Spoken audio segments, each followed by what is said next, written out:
Good evening and welcome to the Melissa Cardinals Network. We're very excited to bring to you the very first edition of the Cardinals Scoreboard Show. We are at the brand new Dugout Sports Grill, the brand new restaurant coming to the Z-Plex. Not open yet, but coming very soon. In a few weeks, you'll get to join us on Monday evenings in person to listen. And right now, we're going to bring you this broadcast recorded. You need to go to YouTube and search for Melissa ISD. Subscribe to our channel so you can follow us every week. We're going to visit with Mike Dembski in a few minutes. He's the general manager of the Dugout Sports Grill, but we want to let you get to know some of your favorite Melissa Cardinals. I'm joined here tonight, as always, by Matt Nally, the head football coach of the Melissa Cardinals. Joey Majors, one of the assistant coaches. You're going to meet a couple of our exciting players in just a few minutes. Matt Nally, welcome to the first ever Cardinal Scoreboard Show. I really appreciate it. It's a great honor to be here. It's a great honor to just be in this facility and be here and in Melissa. That the expectations are high, and Joe, this is unbelievable. It's pretty cool. It's appreciate you guys inviting me to be here tonight. My wife actually works for the company that helped build this building, so It's kind of cool. I was in here when it was just the frame, and so it's kind of cool to see it come along and all that sort of thing. Good. Well, Matt's been on the show with me a lot. You have not. So first time. How did you get to Melissa, and tell us your story? So I coached in my hometown for 8 years in Arkansas, and then my wife grew up in McKinney. We met up at the University of Arkansas and dated for a while. She graduated from McKinney North, and she's lived in Melissa with her mom for since her mom moved out here in 2007. So she's been out here for a while, and I came down for several years. We dated for 6 years, and so I was coming down and I started keeping up with it. And then eventually she won. We got married, convinced me to move down here. I worked in Blue Ridge for a year, but I'm starting year 3 at Melissa, and I'm just really excited to be here. And what do you teach? I teach world geography.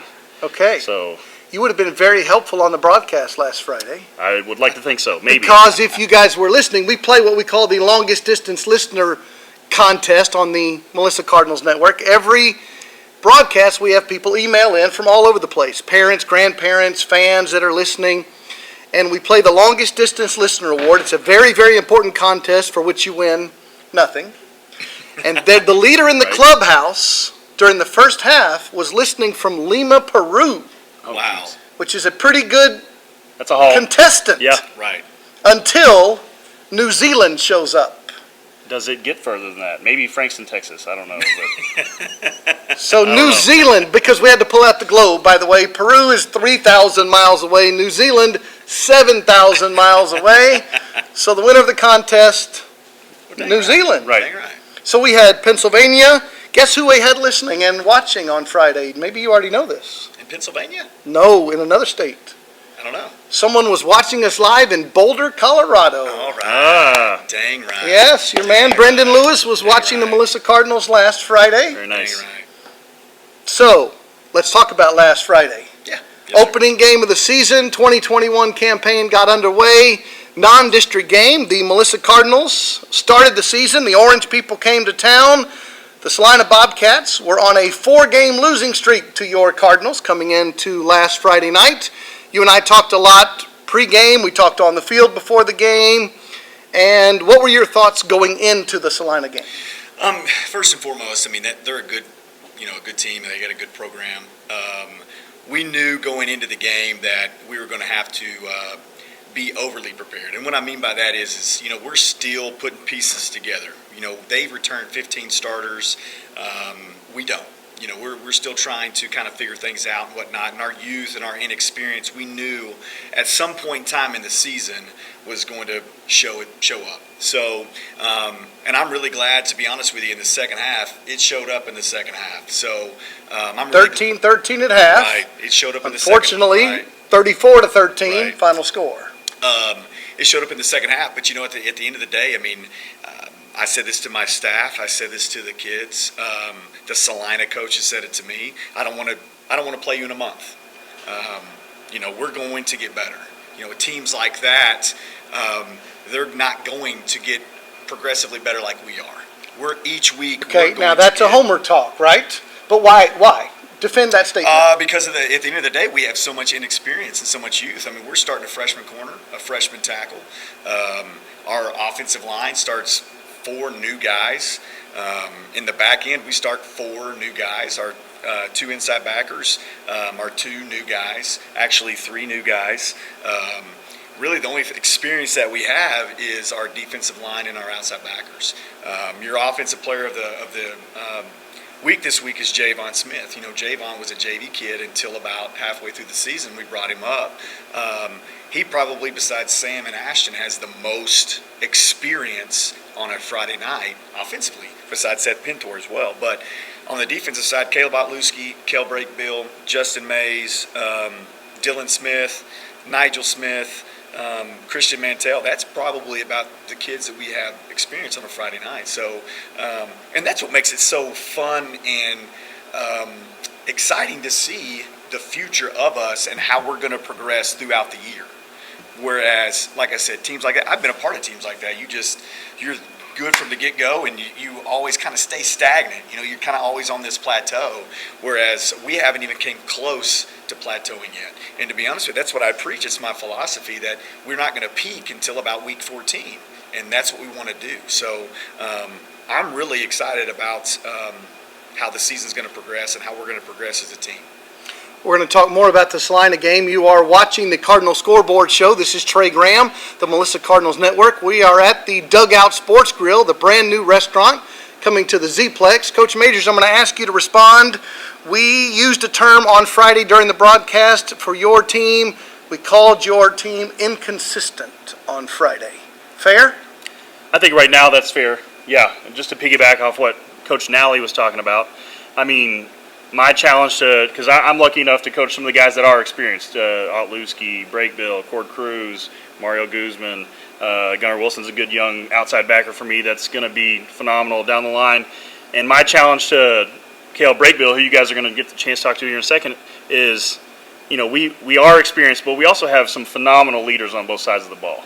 And my challenge to Brakebill and some of these other guys is we have to challenge, you know, the consistency doesn't come on Friday nights. It just doesn't show up. You got to challenge guys every day in practice to every rep, show up, do the small things right all the time. And if our leaders can bring these young guys along, and, you know, I told the guys on the field Friday night after the game, the progression of our team is going to really take off these next few weeks, I think. And we're really going to see the potential of some of these young guys that just haven't played varsity football a lot. And so I think that's a fair statement, but not for long, hopefully. We will introduce you to the offensive and defensive players of the game from last Friday's ball game in just a few minutes. Coach Nally, again, saying it on the air, too many penalties, too many turnovers. Specifically, 8 penalties, 5 turnovers. You know better than I, that's not the way to play winning football. Right, and you know, like I said last week on the show, and I think I said this before the game with you. I mean, it's going to come down to the first game. So every game is sloppy. Every first game is sloppy that I've been a part of in 19 years. Every first game. So it's going to be the person that can run the football and doesn't have or has the least amount of penalties. So for us, I mean, we set a Guinness Book of World Records for false starts on Friday night. Coach Deal was looking it up. A little bit emphatic about stop jumping off sides. Yes, yeah. Yes. So, you know, and once again, it comes from inconsistency for a Friday night game. To me, the upside is this team will play in December, and it will play in December because of the fact of each week those kids are getting more varsity reps, and that is why we don't put so much emphasis on non-district games. A lot of people put, you know, it's the state championship every week. Well, if there's going to be a time where you're going to fall on your face. So we want to make sure that when we fall on our face, it's a non-district game. So at the end of the day, obviously penalties and turnovers, but our team, our coaches, we're going to overcome that, and it's not going to be an issue. Don't get me wrong. Are we going to have penalties? Absolutely. Are we going to have turnovers? Absolutely. But some of those were penalties and turnovers were self-induced is the word, I guess. So, self-inflicted. Self-inflicted. So, and we can't have those. You know what I'm saying? I mean, if it's a kid does a great job of shooting the hip and gets a pick, that's a great job by him. But if we have a bad read, that's on us. You know what I mean? Or like you said, you know, when it comes to the inconsistency of jumping off sides, that's on us. So that's things that we can fix. throughout the season. All right, Coach Major, same kind of question as before. We talked about inconsistency. So your job is to help them take the next step. Tough loss, open the season. Everybody's looking forward to season opener every year. Tough loss, got to refocus, got to get the attitude right, the momentum back in the right. How do you do that? So I think the tough part initially playing Celina game one is playing just, I think Celina around here is considered a pretty good rival, right? And I've been at other schools where you play your big rival week one and everybody gets real keyed up for it. And then it's either everybody's real excited or everybody's deflated. And I think the issue is going back on what Coach Nally was talking about, where we're always improving. We're always looking forward to district play and playoffs, and we can't get too high or we can't get too low over a game that at the end of the day doesn't really mean a whole lot in the grand scheme of things, and us accomplishing our goals of winning a district championship and a state championship. So I think that's kind of where we're at, yeah. All right, let's turn our attention to this Friday's ball game, the Frisco Memorial Warriors. They are Class 5A Division II team. Their head coach is Derek Roberson. And Coach Nally, I want to do something we've done over the years and remind the audience, district games are assigned by the UIL. You don't have a choice. You play who they tell you to play. Correct. Non-district games, you pick them. Correct. And we even talked about this with Coach Deal on the broadcast. I told him, you don't believe in the cupcake theory of football. I told him you're not the University of Texas, by the way. So you don't believe in the cupcake theory. You play some real teams, Celina Bobcats, and now Frisco Memorial. Correct. Non-district games you pick. So how do you pick them? How does the arrangement work? You usually start in summertime before reclassification happens. So this past year, and let me rephrase that. Pre-COVID, I had gotten the schedule. Underline that, because COVID changed everything about scheduling. Correct. Yes. So we go back in time. I had Celina first. I had Memorial second. We had Pottsboro third, and then we had. I don't even remember who we had. Sunnyvale was somewhere in a replacement at one point. Game. I don't even remember who we had fourth game. So COVID happened, and then you could get out of contracts. You could get out of not. Well, not only that, but the 1A through 4A started. Correct. 5As and 6As had to wait a month. So, but even now, when 5As get to start, the UIL allowed you to get out of contracts with other schools. So, because it's usually 2 years. It's 2 years. Home and home. Correct. Okay. So, like Pottsboro said, we're not playing you guys. We had another team that said, we're not playing you guys. I cannot remember off the top of my head. Our friends down in Austin. That's it. Yeah. Yep. So, shouldn't have played them anyway. Correct. Yeah. But, at the end of the day, you go into, and the hardest thing for me being here in Melissa is finding games. Because when you go and look for a game, 95% of people say, I'm not playing you. Again, I want to emphasize this. UIL, those 6 games at the end of the season, Coach Nally doesn't have a choice. He plays them who they tell him to play and win. Non-district games is totally a coach-to-coach contract. Correct. So you're right. People say, I want to play you, and some say, I don't want to. Correct. So when we went to reclassification 2 Februarys ago, I'm in a room by myself. Me and the Pottsboro coach. Pottsboro just played for the state championship, and I had 0 games. And I think he had 3 games. And we were like, hey, Coach Poe, let's just play. So that's where I got my first game. Nobody else wants us?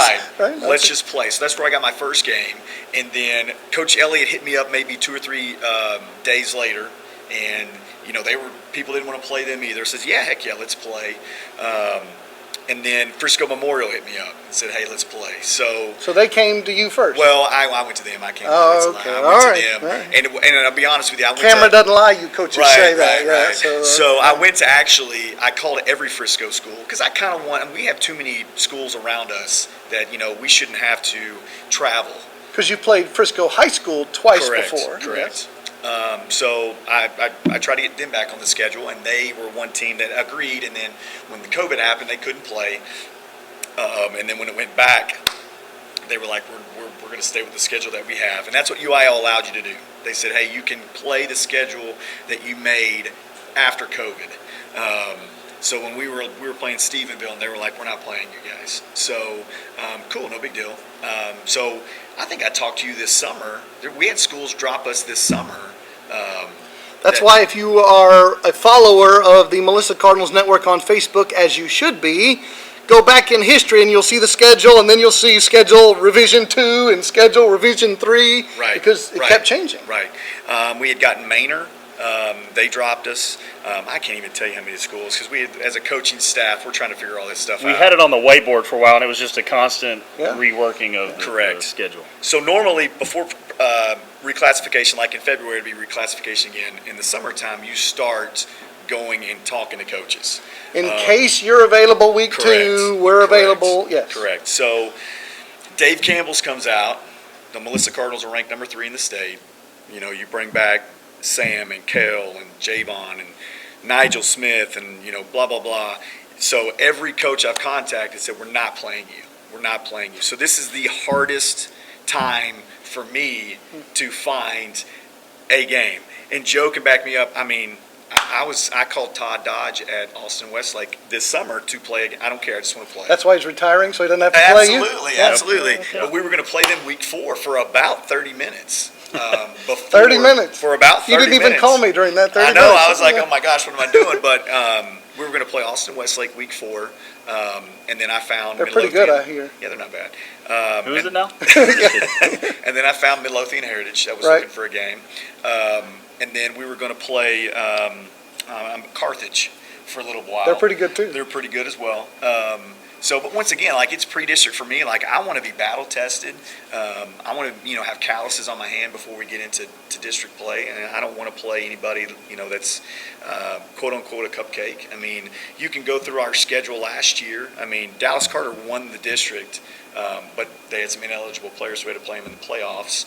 And I have massive respect for that guy.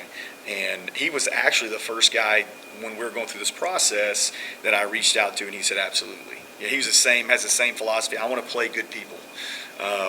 That's Dallas Carter. We're playing in a couple of weeks. That's Friday Night Lights. We'll give you the whole history lesson in a few weeks, but that's some serious football. Correct.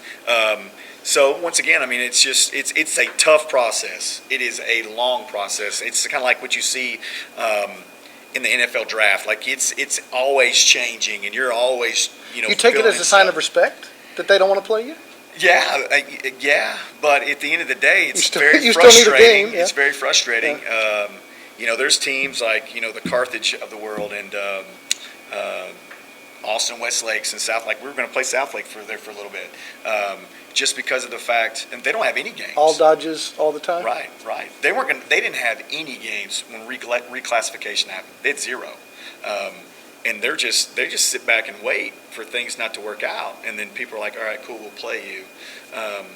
So make a long story short, I enjoy that part of it because it kind of makes you feel like we've got a good program, but it is very frustrating, especially when, like, I'm not going to name names, but we'll get a school that'll say yes, and you're like, all right, awesome, and then you'll start going through that process with the officials and whatnot, and then they'll call you an hour and a half later and say no.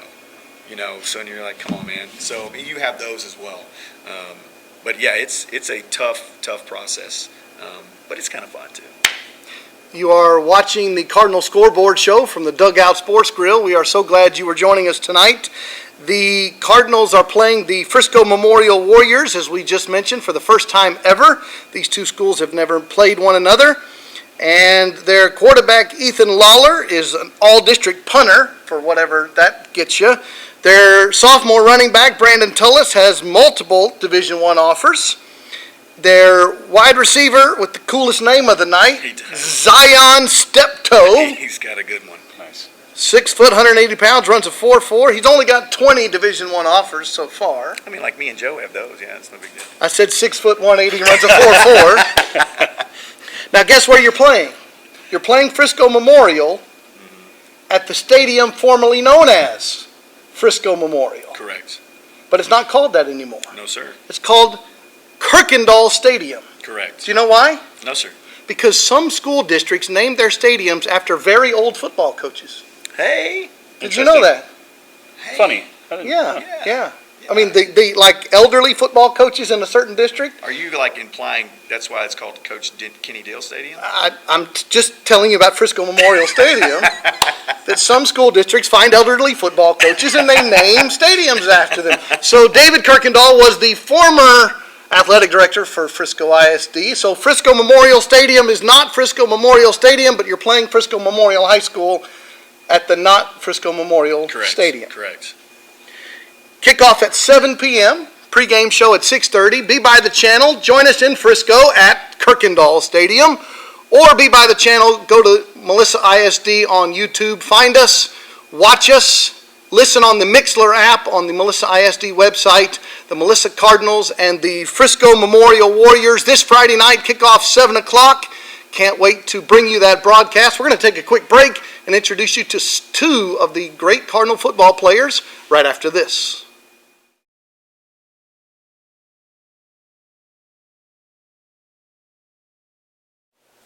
Hi, this is Trey Graham. You are watching the Melissa Cardinals Network. We have a lot of great partners who do business at the Zplex. One of them is Vista. And to learn more about Vista, I'm joined by JC Danielson. And how long have you been with Vista? Well, Trey, I've been with Vista for about 4 years now, so we're really excited to come out to the Zplex and join the Melissa community. Where'd you work before? Well, so I've been with Vista my whole career. Okay. So Where was your office before? So I was in McKinney before. Okay. So that's where I'm at right now until we open our doors in about 2 weeks out here at the Zplex. And what is Vista? So Vista is an outpatient physical therapy clinic. We treat your weekend warriors, your elite athletes, and hopefully some of these nice folks here in Melissa. And how do they get in touch with you? Do they make an appointment? Do they get on a weekly schedule? What's the procedure? Yeah, so most of our clients or patients, we get referrals from physicians, but you can call us up at our office, or you can contact us through our Facebook page. That's a great place to find us.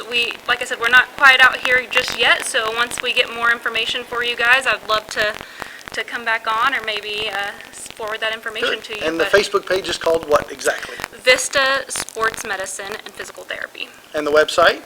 The website is vistarehab.com. VistaRehab.com. JC Danielson, one of the great sponsors here on the Melissa Cardinals Network.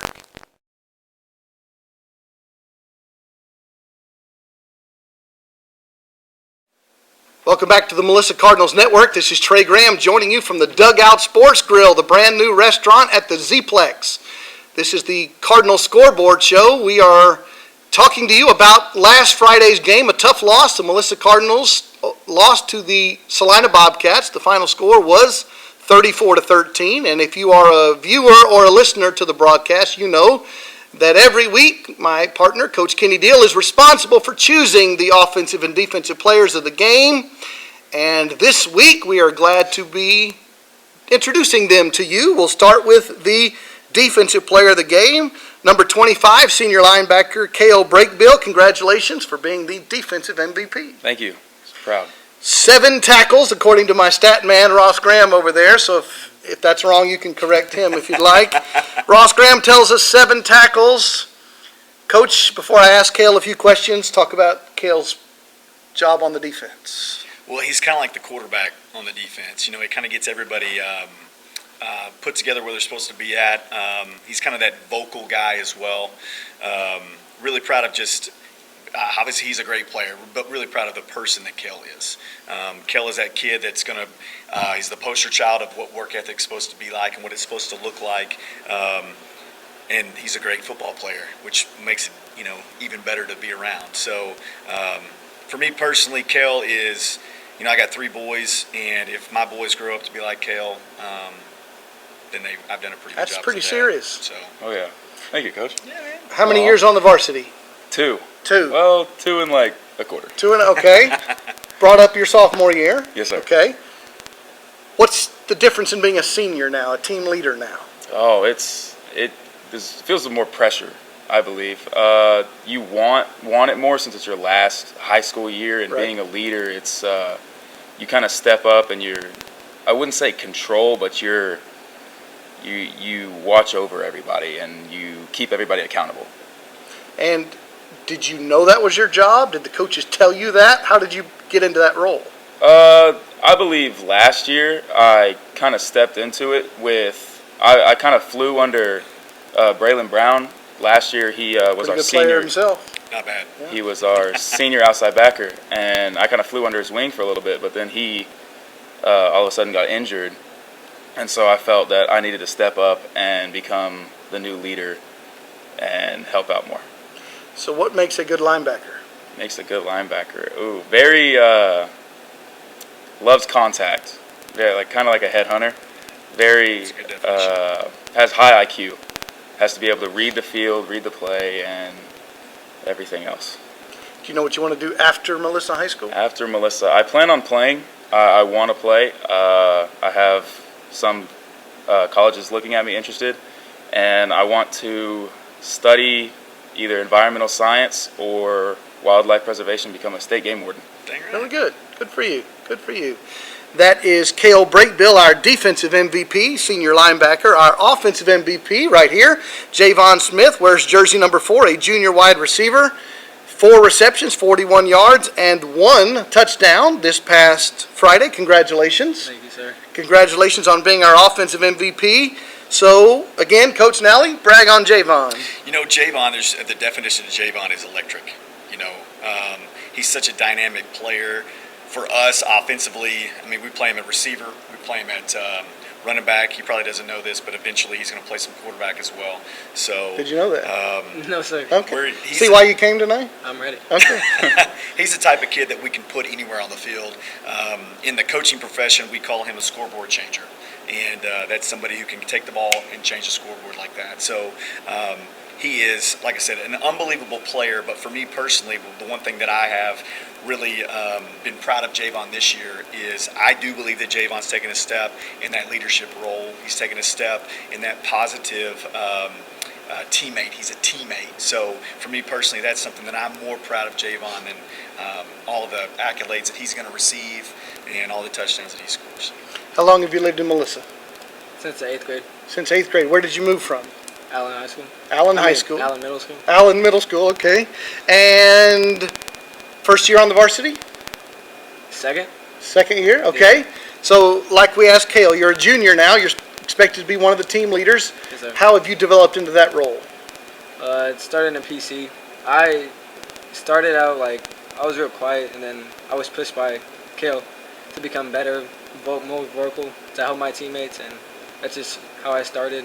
And ever since fall camp, I started pushing my own receivers to be better than me. You know, just have a really strong receiver core to win games. I asked Cale, I'll ask you, what makes a good wide receiver? Someone that can do everything. Just be able to That's a good answer. routes, catch, go up for the ball, just do anything. Like Coach Nally said, you should be able to move everywhere. And a very old quarterback asking you the questions.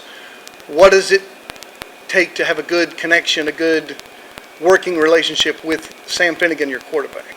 Like, good chemistry, have a good relationship with the quarterback. Hang with him not just in practice, but outside of school. And, make sure, you're always talking to him in school when you see him in the halls, and just have a really good connection with him. And what classes do you like?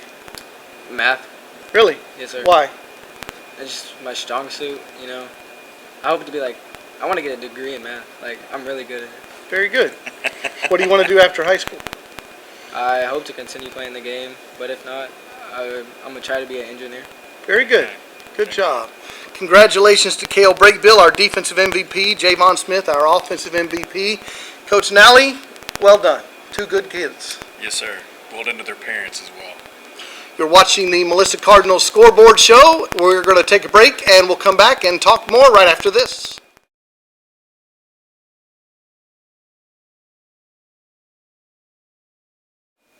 Welcome back to the Melissa Cardinals Network. This is Trey Graham. Not only am I the senior pastor of First Melissa, this is my 14th year as the announcer on the Melissa Cardinals Network, and we're so glad to bring you our brand new program called the Cardinal Scoreboard Show, held each week at the Dugout Sports Grill.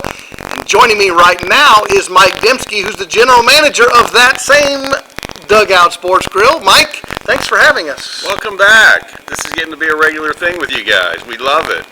We enjoy having you out here. The shows have been going good. We're working hard every day, I assure you. I sure do wish we could swing those doors open and welcome all the folks at Melissa in. But we do have it planned soon.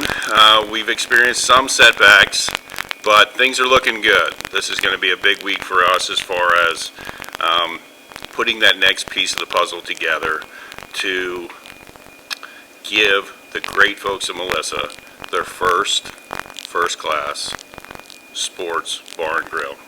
So we're excited about it. Give us some time, but it'll be worth the wait, I assure you. Doors aren't open to the public yet. We'll be having live broadcasts of the Cardinal Scoreboard show in a few weeks here at the Dugout Sports Grill. And when folks come, what will they find? Great food, great service, great atmosphere, Trey. We're anxious to get our outdoor facility open for the good folks. We've got an upstairs bar that overlooks DBAT, indoor batting cages. There's so much to it that words can't explain. We're so excited. It's like nothing you've ever seen. Okay, come see us. A lot of things on social media and your website. Everything's there. We've got our Facebook page, Dugout Sports Grill. DugoutSportsGrill.com is our website, and we're also on Twitter and Instagram. So check that out too. And my social media team is the best in the business. So they keep it updated day to day, and all the information is there for you. DugoutSportsGrill.com. This is Mike Dembski, the general manager of the brand new restaurant at the Z-Plex, the Dugout Sports Grill. This is Trey Graham. You're watching the Melissa Cardinals Network.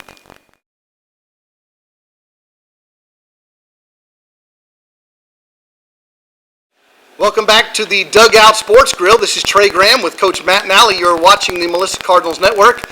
I want to invite you and your family to worship with us at First Melissa every Sunday morning. Two great services in person, 9 a.m. and 10:15 a.m. A great online worship service every Sunday, 11:30 a.m. Go to firstmelissa.com to find out more. You join us on Friday nights. You're welcome to join us for church services on Sunday morning. Coach Nally, as we finish up the broadcast today, your chance to just thank some people. Yeah, I mean, first and foremost, you got to thank the community of Melissa. The game Friday night was electric. You know, I mean, just the fan base. There was such a great positive vibe the entire game. I have to thank Duke Sparks. You know, Duke is just a mentor to a lot of coaches, and kind of just the way he brought us through last week and through the weekend.